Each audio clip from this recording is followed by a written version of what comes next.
Alors, de retour avec vous, chers amis, en cette fin de soirée sur YouTube. C'est dimanche le 16 février 2025, 22 heures pile, heure du Québec. Merci à ceux qui sont abonnés, ceux qui ne le sont pas, faites-le maintenant. Merci à ceux qui m'envoient des liens, des messages, toujours pertinents, intelligents et très appréciés. Merci à ceux qui vont commenter la vidéo, dites-moi de vous regarder, toujours fascinant. Partagez la vidéo et écrasez le petit pouce en l'air, chers amis. J'ai pas grand-chose à vous dire, juste à vous partager cette vidéo-là.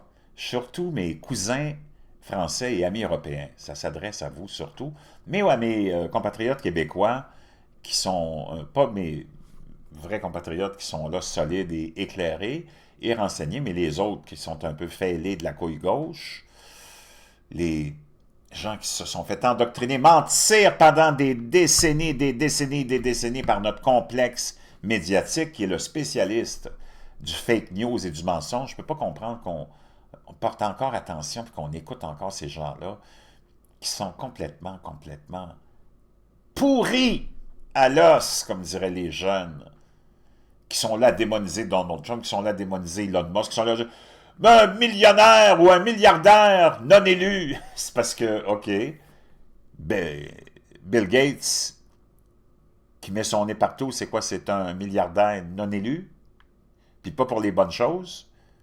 Jeff Bezos, George Soros, et là, ils sont là à dire, c'est un milliardaire non élu qui dirige la Maison-Blanche. C'est comme n'importe quoi. Ils sont là à s'offusquer. Qui dirige la Maison-Blanche? Ben, c'est Donald Trump. Lui, il a juste un job à faire. Elon Musk, c'est Trump qui lui a donné. Il dit, va fouiller dans toute la marde gouvernementale, tous les milliards de dollars qu'on vole aux Américains, payeurs de taxes, pour donner ça à des agences non gouvernementales, à des bureaucrates. Tu vis dans une bureaucratie. C'est pas une démocratie, c'est une bureaucratie. Puis il est tout en train d'exposer ça. Ça, c'est les mêmes médias corrompus qui, pendant 4 ans, ils n'ont pas posé la question, mais qui gouverne les États-Unis, alors que Joe Biden était déjà probablement cérébralement décédé? Qui gouvernait les États-Unis? Il n'y a personne qui s'est posé la question dans tes médias corrompus québécois, canadiens, français, européens en général. Personne. On camouflait tout. Parce que c'était l'agenda des globalistes, mondialistes, et cet agenda tordu de la communauté LGBTQ++, des activistes, tu vas s'entendre, qu'on poussait dans la gorge des Canadiens, des Québécois, des Américains, des Européens, puis qu'on continue à pousser. Et le globalisme et le mondialisme sont le cancer de notre monde moderne. J'ai plus rien à dire, on va aller écouter cette députée européenne qui raconte exactement ce qu'on raconte nous autres, mais ça vient de quelqu'un d'autre, ça fait du bien de l'entendre, c'est une Européenne, je ne sais pas c'est qui, mais elle n'a pas sa langue dans sa poche, puis elle s'adresse à pas grand monde, parce que la plupart ne sont pas là, naturellement. Quand c'est des discours qui ne leur plaisent pas, ils s'en vont, j'imagine. En un jour, Donald Trump a ridiculisé l'armée de bureaucrates à Bruxelles. Il a fait Donc plus c'est en un jour que Virginie Joron, députée européenne du Rassemblement national, les patriotes pour l'Europe. Sûrement qu'ils doivent être qualifiés de nazis et d'extrémistes de droite. Ça, c'est l'argument des globalistes et des mondialistes. Si tu leur lèches pas les babines, les bottes et le trou de cul, t'es un nazi. Alors que c'est eux-mêmes les nazis, c'est eux-mêmes les tortionnaires, les tyrans. Puis n'oublie jamais qu'Adolf Hitler était un social-démocrate, en passant, juste comme ça, OK? Les Américains que toutes vos piles de papier pour les Européens en 50 ans. Terminer l'écologie punitive. En un jour, Donald Trump a ridiculisé l'armée de bureaucrates à Bruxelles. Il a fait plus en un jour pour les Américains que toutes vos piles de papier pour les Européens en 50 ans. Terminer l'écologie punitive, terminer l'OMS et les fraudes à l'humanitaire. Les Américains ne seront plus taxés pour payer ce cirque, pour financer Pfizer, Bill Gates et manipuler les médias. On est bien loin du sac de riz. 4,5 millions de dollars pour surveiller la désinformation au Kazakhstan. 47 000 dollars pour un opéra transgenre en Colombie, 32 000 dollars pour une bande décidée transgenre au Pérou, 2 millions de dollars pour la chirurgie de changement de sexe au Guatemala. Est-ce que l'USAID n'était pas censé faire l'humanitaire? Quant à l'OMS, qu'est-ce qu'elle a fait d'utile pour la santé? À quoi ont-ils servi pendant la pandémie? À censurer les chercheurs? À recaser Agnès Buzyn et Jérôme Salomon à Genève? De la soi-disant immunité vaccinale, on passe à l'immunité judiciaire. Pourquoi l'OMS parle de sexe assigné et de transition chirurgicale à propos d'enfants? En un jour, Trump a interdit la mutilation de ses enfants et réintégré les militaires exclus pour refus de l'injection Covid. Et pendant ce temps-là, à Bruxelles, elle finance les médias europhiles avec 132 millions d'euros lors des élections européennes, mais veut interdire X et TikTok pour influence étrangère.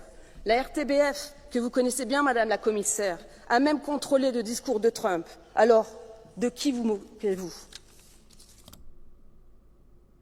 De qui vous moquez-vous? Je termine avec cette nouvelle sur laquelle je suis tombé, puis que je veux te partager, qui est quand même assez importante. Les personnes transgenres et non-binaires. Ça vient de NPR, OK? C'est un média, mais vraiment gauchistoïde, là, tu sais, c'est pas... Ça vient du Vermont. C'est comme financé à 100% par le gouvernement américain. C'est comme un peu PBS, puis un peu Radio-Can, puis d'autres. J'imagine en France, vous en avez ou Télé-Québec. C'est une télé d'État. Moi, je me méfie des télés d'État, OK? Mais ils t'apprennent quelque chose d'assez intéressant. Les personnes trans et non-binaires sont jusqu'à 6 fois plus susceptibles de souffrir d'autisme. Les personnes transgenres et non-binaires ont jusqu'à 6 fois plus de risques d'être également atteints d'autisme. Et tu as plein de liens là-dessus. Je n'ai trouvé un, mais c'est plein d'études maintenant.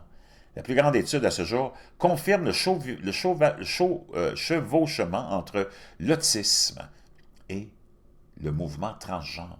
Les personnes de genre divers sont également plus susceptibles de signaler des traits autistiques et de soupçonner qu'elles souffrent d'un autisme non diagnostiqué. Oh! Donc là, ça c'est un lien de NPR. Autisme et identité de genre, certaines données probantes montrent un lien. Ça, c'est la National Autistic Society. OK? C'est la Société nationale de l'autisme.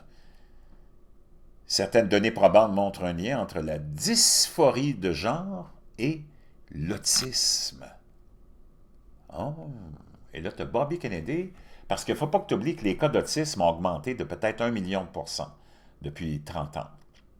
OK? Avant, il y en avait une sur je ne sais pas combien, puis là, c'est rendu une sur 100 ou 200. C'est comme hallucinant. Puis il y a des questions à se poser, à savoir pourquoi ça se passe, pourquoi ça s'est produit. Puis Bobby Kennedy, entre autres, dans une de ses missions qu'il a et qu'il a eues du président Trump, c'est d'essayer de découvrir pourquoi il y a eu autant d'augmentation de cas d'autisme qui sont apparus depuis des décennies. Moi, j'ai aucune idée, je ne suis pas un scientifique, j'ai mon opinion, je ne te la partage pas, mais tu sais ce que c'est, et on verra bien ce que ça va donner. Mais pour l'instant, tout ce qu'on sait, c'est que la plus grande étude à ce jour confirme le chevauchement entre l'autisme et la dysphorie du genre. Wow! Je vous laisse ça dans la boîte de description, si nécessaire. Et je vous laisse 2 liens aussi, le lien sur leur fameux livre que j'ai et que je lis à tous les soirs, qui est une leçon de vie incroyable, de l'amiral William H. McRaven, Make Your Bed, faites votre lit. Et le fameux bleu méthylène aussi, qui est très en mode, parce qu'on a vu, puis je ne t'avais pas partagé tout à l'heure, mais on a vu Bobby Kennedy dans l'avion qui le ramenait ou qui l'amenait quelque part, être en train de mettre un liquide bleu et tout le monde s'est demandé qu'est-ce que c'était.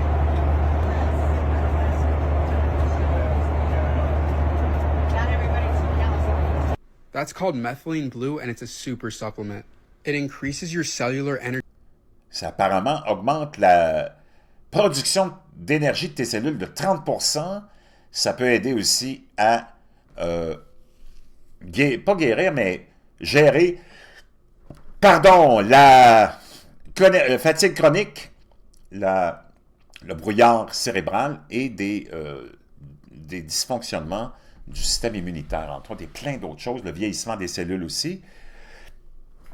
Pardon, des petites allergies, j'imagine. Et je vous laisse le lien de ça dans la boîte de description, le lien aussi de ce livre et le lien aussi de quelque chose que j'ai partagé que les gens ont bien aimé, le cumin noir, un autre produit qui a des bénéfices incroyables. Je vous laisse les 3 liens dans la boîte de description.